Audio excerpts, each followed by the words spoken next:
आज की वीडियो में हम बात करने वाले हैं फोर्टिस हॉस्पिटल के क्वेश्चंस की। मोस्टली हर वीडियो में मैं आपको ज़्यादातर यही बताता हूँ कि इंटरव्यू के दौरान मुझे क्या क्या क्वेश्चन पूछे गए, लेकिन इस वीडियो में मैं आपको वो सारे क्वेश्चन बताऊँगा जो मुझे क्वेश्चन पेपर आया था।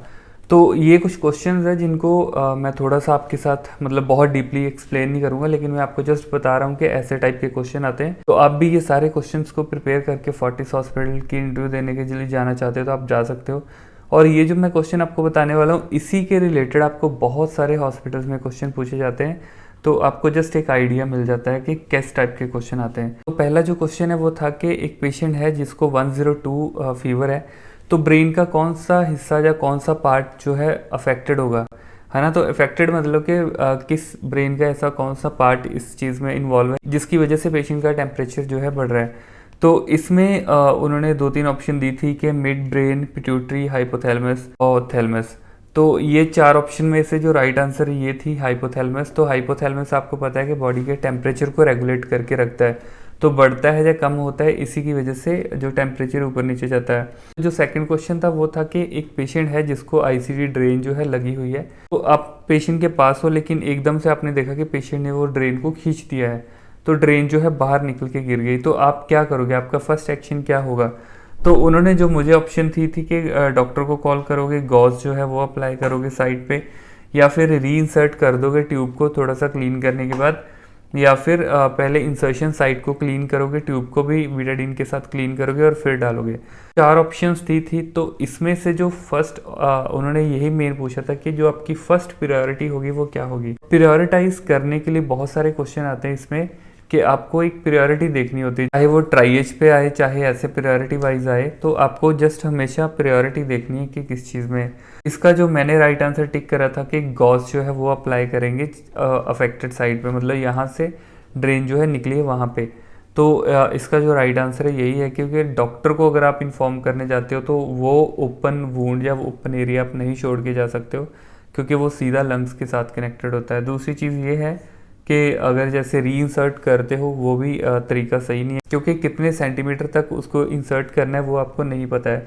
उसके बाद तीसरी चीज़ है कि आप पहले उसको बीटाडीन के साथ क्लीन कर रहे हो और दोबारा से री इंसर्ट कर रहे हो, वो भी तरीका गलत है।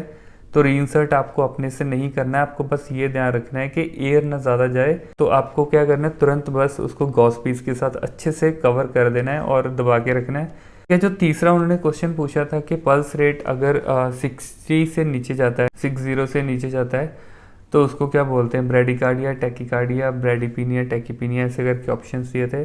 तो ये तो बहुत ही कॉमन क्वेश्चन है, आप सबको पता है कि इसको ब्रेडिकार्डिया बोलते हैं। उसके बाद जो उनका नेक्स्ट क्वेश्चन था वो था कि the major role in maintaining fluid balance in the body performed by which organ.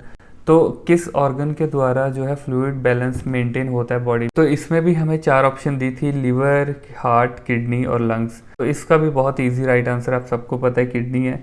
तो उसके बाद 5वां जो क्वेश्चन उन्होंने पूछा था कि in busy ward you are assigned with 6 patient, among them whom would you assist first. मतलब उन्होंने वही जैसे मैंने आपको ट्राइएज वाला बता रहा था, इसमें वैसे ही तरह का ये क्वेश्चन है कि एक बिजी वार्ड है और आपको 6 पेशेंट मिले हुए हैं, है ना। तो आपको किस पेशेंट को पहले देखना है। तो इसमें भी आपको कुछ ऑप्शंस उन्होंने दे रखी है। फर्स्ट ऑप्शन थी रिस्टेन एंड एजिटेट पेशेंट, कोई पेशेंट है जो एजिटेट हो रहा है उसको रिस्टेन आप पहले करोगे, या फिर provide urinal to a patient who has urge to pass urine, मतलब यूरिन पास करना है उसको, तो वो यूरिनल मांग रहा है तो पहले यूरिन पॉट दोगे। और थर्ड ऑप्शन थी कि attend the patient attendant who is unhappy with the treatment, या फिर एक ऐसा पेशेंट है हु हैव डिवेल्प्ड सडन डिजनिया, तो कोई ऐसा पेशेंट है जिसको एकदम से डिजनिया स्टार्ट हो गया। डिजनिया का अगर आपको डिजनिया का पता होगा तो ऑब्वियसली आप हमेशा डिजनिया वाले ऑप्शन पे ही टिक करोगे। तो हमेशा शॉर्टनेस ऑफ ब्रेथ अगर किसी पेशेंट को हो रही है, एकदम से होनी स्टार्ट हो गई, तो उसके बहुत सारे कारण हो सकते हैं, लंग के रिलेटेड भी हो सकते हैं, हार्ट के रिलेटेड भी हो सकते हैं। तो हमेशा ही हम उस पेशेंट को प्रेफरेंस देंगे, क्योंकि अगर कोई किसी को 10 मिनट यूरिन नहीं करवाएंगे, या फिर कोई पेशेंट 10 मिनट के लिए एजिटेट हो जाएगा, या फिर 10 मिनट के लिए अटेंडेंट अगर वेट भी कर लेंगे तो कोई दिक्कत नहीं आने वाली है। लेकिन उस पेशेंट को जिसको एकदम से सडन डिजनिया हो रहा है और आप उसको देखोगे नहीं तो दिक्कत आ सकती है। तो ऐसे ही क्वेश्चन अभी मैं रेगुलर आपके साथ शेयर किया करूंगा, मतलब क्वेश्चन पेपर भी आपके साथ शेयर किया करूंगा। तो अगर आप भी चाहते हो कि रेगुलर इस चीज़ से अपडेट रहना, रेगुलर किसी हॉस्पिटल के क्वेश्चन पेपर से अपडेट रहना, तो आप भी मेरे चैनल को सब्सक्राइब करके बेल नोटिफिकेशन को ऑन कर सकते हो, जिसके साथ आपको मेरी हर वीडियो का पता चलता रहेगा। और आपके लिए अगर कोई सूटेबल हॉस्पिटल में मैं इंटरव्यू दे रहा हूँ तो डेफिनेटली आपकी बहुत हेल्प हो जाएगी। तो नेक्स्ट जो क्वेश्चन था वो था फ्लूइड ml पर आवर वाला, कि कितने ml डॉक्टर ने इतना ml आपको प्रिस्क्राइब करा है तो आप कितने ml के हिसाब से दोगे। तो वो तो हर वैल्यू का अलग अलग आएगा। किसी भी हॉस्पिटल में आप जाओगे 2 या 1 क्वेश्चन तो पक्का आएगा ही आएगा इस चीज़ पे। तो ये आपको हमेशा कैलकुलेशन का थोड़ा सा ध्यान रखना है, क्योंकि मेरा मैथ कमज़ोर है तो मैं मोस्टली फ़ोन का यूज़ कर लेता हूँ, लेकिन अगर आपका मैथ कमज़ोर नहीं है तो आपको ये निकालनी आनी चाहिए वैल्यू, ठीक है। नेक्स्ट क्वेश्चन था overdoses of heparin is treated with. Heparin अगर ओवरडोज हो जाती है तो किस इंजेक्शन के साथ ट्रीट करते हो। तो अलग अलग ऑप्शंस आपको मिल जाएगी, वारफरिन, एड्रेनालिन, प्रोटामिन सल्फेट और वाइटामिन के। तो आप सबको पता है प्रोटामिन सल्फेट जो कि हेपरिन का एंटीडोट भी होता है, तो यही हम देते हैं पेशेंट को अगर ऐसा ही कंडीशन हमारे साथ कभी होती है या कभी हेपरिन की ओवरडोज हो जाती है तो आपको यही इंजेक्शन देना होता है। उसके बाद जो नेक्स्ट क्वेश्चन था, half way through administration of blood the female client complaints of pain itching after stopping the infusion nurse should. तो इसमें जो क्वेश्चन में मेन उन्होंने पूछा हुआ है कि कोई फीमेल क्लाइंट है जिनको कि ब्लड ट्रांसफ्यूज हो रहा है, तो हाफ ब्लड खत्म होने के बाद ही उसको पेन और इचिंग वगैरह स्टार्ट हो जाती है।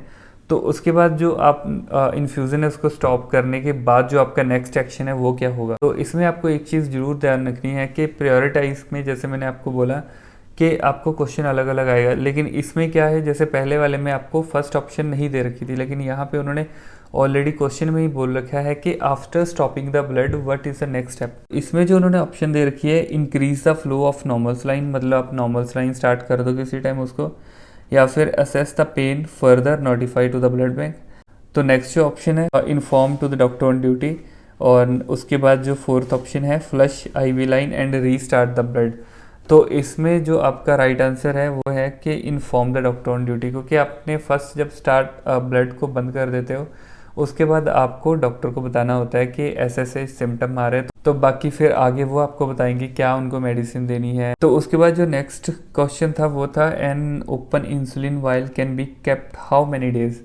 तो इसमें उन्होंने ये पूछा था कि एक इंसुलिन वाइल है जब आप ओपन कर देते हो किसी पेशेंट की तो कितने टाइम तक उसको आप रख सकते हो स्टोर कर। तो इसकी जो शेल्फ लाइफ होती है जो हम इसको 28 डेज़ के लिए रख सकते हैं, तो 28 डेज़ के बाद आपको इसको डिस्कार्ड कर देना होता है। तो ऐसे ही इन्होंने जो ऑप्शंस दी थी वो थी 15 दिन, 28 दिन, 1 वीक या फिर 6 मंथ के लिए। ये आपको हमेशा याद रखना होता है, 28 डेज़ के लिए हम रखते हैं इसको। तो जो इनका नेक्स्ट क्वेश्चन था वो था which of the following is not a site for intramuscular injection. तो नीचे 4 ऑप्शन में से कौन सा ऐसा साइट है जो इंट्रामस्कुलर में नहीं काउंट होता है। तो यहाँ पे इन्होंने जो दिया था डोर्सोग्लूटियल, वेंट्रोग्लूटियल, डेल्टॉइड और एब्डोमेन।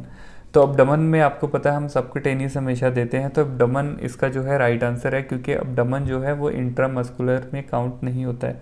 बाकी डोर्सोग्लूटियल, वेंट्रोग्लूटियल और डेल्टॉइड जो है वो सारे IM की साइट है। तो उसके बाद जो इनका नेक्स्ट क्वेश्चन था in nurse doing tracheal suction should limit the suctioning to maximum duration of, मतलब कितनी ड्यूरेशन तक वो ट्रेकियल सक्शन कर सकती है। ड्यूरेशन इसमें मेन पूछा है, ऑप्शन में 5, 10, 20 और 15 सेकंड दिए हुए हैं। तो इसका जो राइट आंसर है वो क्या है, इसका जो राइट आंसर है वो है 10 सेकंड, क्योंकि 10 सेकंड चाहे ET सक्शन आप कर रहे हो चाहे ट्रेकियोस्टमी सक्शन आप कर रहे हो, तो हमेशा 10 सेकंड की हम लिमिट रखते हैं। 10 सेकंड से ज़्यादा हम ट्रेकियोस्टमी को या फिर ET ट्यूब को ओपन करके नहीं रखते हैं। लेकिन आजकल तो जब ET ट्यूब लगी होती है तो हमारे पास क्लोज सक्शन वाला ऑप्शन भी होता है कि वो उसमें आपको बार बार ओपन करने की भी ज़रूरत नहीं है। तो इसमें ऑलरेडी सक्शन कैथेटर डाला होता है, आपको जस्ट इंसर्ट ही करना है और निकाल लेना है, इंसर्ट करना निकाल लेना है। ये बहुत इजी होती है, आप अकेले भी कर सकते हो सक्शन, तो इसमें इन्फेक्शन के चांसेस भी नहीं रहते। तो बहुत अच्छी एक ऑप्शन है और इसमें आपको वेंटिलेटर को डिस्कनेक्ट भी करने की ज़रूरत नहीं होती है।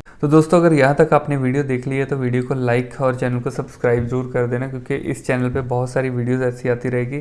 तो अगर आप भी अलग अलग जगह पे इंटरव्यू देके थक गए हो, या आप चाहते हो कि आपकी फर्स्ट इंटरव्यू क्लियर हो जाए, आपको भागना ना पड़े, तो उसके लिए आप मेरा कोर्स ज्वाइन कर सकते हो, क्योंकि 40 से 50 हॉस्पिटल के क्वेश्चन पेपर मेरे पास है, प्लस इंटरव्यू के जो जो क्वेश्चन होते हैं वो सारे मेरे पास है, मैं सारा रिकॉर्ड अपने पास मैंने रखा हुआ है और वो मैं सारा अपने स्टूडेंट्स को देता हूँ जो भी मेरा कोर्स ज्वाइन करते हैं। हर स्टूडेंट फर्स्ट इंटरव्यू क्लियर करता है मेरे कोर्स लेने के बाद। तो अगर आपको भी ये कोर्स लेना है तो डिस्क्रिप्शन में मैंने व्हाट्सएप का नंबर दिया हुआ है, वहाँ पे आप मैसेज कर सकते हो कि आपको कोर्स ज्वाइन करना। तो आपकी गलतियाँ और आपकी नॉलेज को ठीक करने के लिए मुझे बस 7 डेज़ चाहिए आपके। 7 डेज़ के अंदर अंदर आपको मैं फुल रेडी कर दूंगा इंटरव्यू के लिए। तो उसके बाद आपको जहाँ पे भी जाना है आपकी हर इंटरव्यू प्राइवेट हॉस्पिटल में क्लियर होगी, चाहे दिल्ली के, मुंबई के, कहीं के भी हॉस्पिटल में चले जाओ। तो उसके बाद जो 40s वालों का नेक्स्ट क्वेश्चन था वो था urine output below -ml per hour must be inform to the doctor. तो इसमें आपको डैश दिया हुआ है और डैश में जो फिल करना है उसके लिए 4 ऑप्शंस दी थी उन्होंने। फर्स्ट थी 30 ml, सेकंड थी 50 ml, थर्ड थी 80 ml और उसके बाद थी 100 ml। तो इन चारों ऑप्शन में से आप कोई एक ऑप्शन सेलेक्ट कर सकते हो। तो मिनिमम हम रखते हैं कि अप टू 30 ml पेशेंट को आना चाहिए, लेकिन अगर 30 पेशेंट को आ रहा है, 30 ml यूरिन आ रहा है, तो आपको डॉक्टर को इन्फॉर्म करना होता है। उसके बाद वो चाहे उसको फ्लूइड दिलाता है, चाहे वो उसको कोई डायरेटिक दिलाता है, कुछ भी दिलाए, वो उसके बाद की उसकी टेंशन है। तो आपको जस्ट उनको बताना है कि इतना आया है। तो अगर यूरिन आउटपुट का नॉर्मल आप याद रख सकते हो कि 0.5 ml पर केजी बॉडी वेट के हिसाब से हम यूरिन आउटपुट को काउंट करते हैं। तो मान लो जैसे मेरा 60 केजी वेट है तो 0.5 ml के हिसाब से मतलब 1 केजी वेट के पीछे मुझे आधा ml यूरिन है वो आना चाहिए। तो 2 केजी के पीछे 1 ml, तो मतलब वही सीधा 60 के पीछे 30 ml इतना यूरिन आना चाहिए। तो वही अगर आपका वेट 80 केजी है तो 40 ml यूरिन आउटपुट है, वो आपकी नॉर्मल यूरिन आउटपुट है।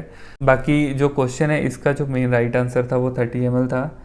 तो उसके बाद जो उन्होंने नेक्स्ट क्वेश्चन पूछा था वो था कि which of the following pair about Glasgow-coma scale is wrong. तो ग्लासगो-कोमा स्केल का अगर आपको नॉर्मल स्केल पता है जैसे E4, V5 और M6, तो इसको हम EVM से याद रखते हैं। EVM मशीन जो हम वोटिंग के लिए यूज़ करते हैं, है ना। GCS अगर आपको याद है तो आपको इसका नॉर्मल पेयर हमेशा याद रहता है। तो इसमें जो इन्होंने ऑप्शन दिया था कि रॉन्ग क्या है, ऑप्शंस में आपको बता दूं। सबसे पहले नंबर 6 दिया था इन्होंने स्पॉन्टेनियस आई ओपनिंग को। नंबर 5 दिया था इन्होंने localise pain of motor activity. Number 3 इन्होंने दिया था आई ओपनिंग टू वर्बल स्टिमुलाई। और नंबर 1 इन्होंने दिया था नो वर्बल रिस्पॉन्स। वीडियो को 1 मिनट के लिए पॉज करो और सोचो इसका आपके हिसाब से राइट आंसर क्या है। सोच लिया? तो इसका जो राइट आंसर है वो है फर्स्ट वाला जो मैंने आपको बताया था कि नंबर 6 जिसको दिया था स्पॉन्टेनियस आई ओपनिंग को। तो अगर आपको EVM से याद है कि E4 आई रिस्पॉन्स, आई का जो है E4 होता है, मैक्सिमम जो नंबर होता है 4 होता है, V का मैक्सिमम नंबर 5 होता है, M का मैक्सिमम नंबर 6 होता है। तो इन्होंने जो सबसे नीचे वाली लास्ट ऑप्शन दी थी उसमें इन्होंने लिखा था नंबर 1 अगर हम किसी पेशेंट को दोगे तो मतलब नो वर्बल रिस्पॉन्स, कोई जीरो वर्बल रिस्पॉन्स। तो ये इन्होंने जो ऑप्शन दी थी वो बिल्कुल ठीक थी, क्योंकि इन्होंने जो क्वेश्चन पूछा वो रॉन्ग के बारे में पूछा है। तो इन्होंने जो ये लास्ट ऑप्शन दी थी ये राइट थी, इसलिए ये हमारा राइट आंसर नहीं होगा। उसके बाद इन्होंने 3 नंबर दिया था आई ओपनिंग टू वर्बल स्टिमुलाई, ये चीज़ भी राइट है, तो ये भी हमारा राइट आंसर नहीं होगा। तो इन्होंने नंबर 5 दिया था localize to pain motor activity, तो ये भी राइट है, इसलिए ये हमारा राइट आंसर नहीं होगा। तो जो फर्स्ट वाला ऑप्शन दिया था इन्होंने नंबर 6 दिया था स्पॉन्टेनियस आई ओपनिंग को, तो ये हमारे लिए इस क्वेश्चन के लिए ये राइट आंसर है, क्योंकि इन्होंने जो रॉन्ग चीज़ पूछी है वो यही रॉन्ग इन्होंने लिखा है कि आई रिस्पॉन्स को उन्होंने 6 तक ले गए, लेकिन 6 तक ही जाता नहीं है, जैसे मैंने आपको बताया कि लास्ट जो नंबर 4 तक ही होता है। तो इसलिए ये जो क्वेश्चन है वो फर्स्ट वाला जो ये राइट आंसर है, क्योंकि इसमें से इन्होंने रॉन्ग ही पूछा था और यही फर्स्ट वाला जो है वो रॉन्ग लिखा हुआ है इन्होंने। तो उसके बाद जो नेक्स्ट क्वेश्चन इन्होंने पूछा था कि according to AHA American Heart Association the compression and ventilation ratio recommended for 2 rescuer adult BLS is. तो मतलब अगर 2 रेस्क्यूअर के साथ हम किसी को BLS दे रहे हैं तो AHA के अकॉर्डिंग रेशियो क्या होती है। इसमें जो AHA के अकॉर्डिंग जो रेशियो है वो होती है 30:2, जो कि इसका राइट आंसर है। तो दोस्तों इसी क्वेश्चन पेपर के और कुछ क्वेश्चन भी बचे हैं, लेकिन वीडियो बहुत लंबी हो गई है तो मैं पूरे क्वेश्चन आपके साथ शेयर नहीं कर सकता हूँ इस वीडियो में, लेकिन फिर भी अगर आपको पूरे क्वेश्चंस का एक्सेस चाहिए तो आप मेरा कोर्स ज्वाइन कर सकते हो, जिसके साथ आपको हर क्वेश्चन पेपर मिलेगा, प्लस उनकी सारी वीडियोस भी मिल जाएगी जो मैंने राइट आंसर की बना रखी है, और विद रैशनल भी आपको वीडियोस मिलेगी। तो पूरा एक्सेस लेने के लिए, इंटरव्यू की पूरी तैयारी करने के लिए आप मेरा कोर्स ज्वाइन कर सकते हो। कोर्स के दौरान आपको वो हर इन्फॉर्मेशन मिलेगी जो आपको चाहिए। तो जिसके साथ आप अपनी हर इंटरव्यू आराम से क्लियर कर पाओ। तो दोस्तों आज की वीडियो के लिए बस इतना ही था। वीडियो अच्छी लगे तो वीडियो को लाइक और चैनल को सब्सक्राइब जरूर कर देना। तो हम मिलते हैं नेक्स्ट वीडियो में, तब तक के लिए बाय बाय।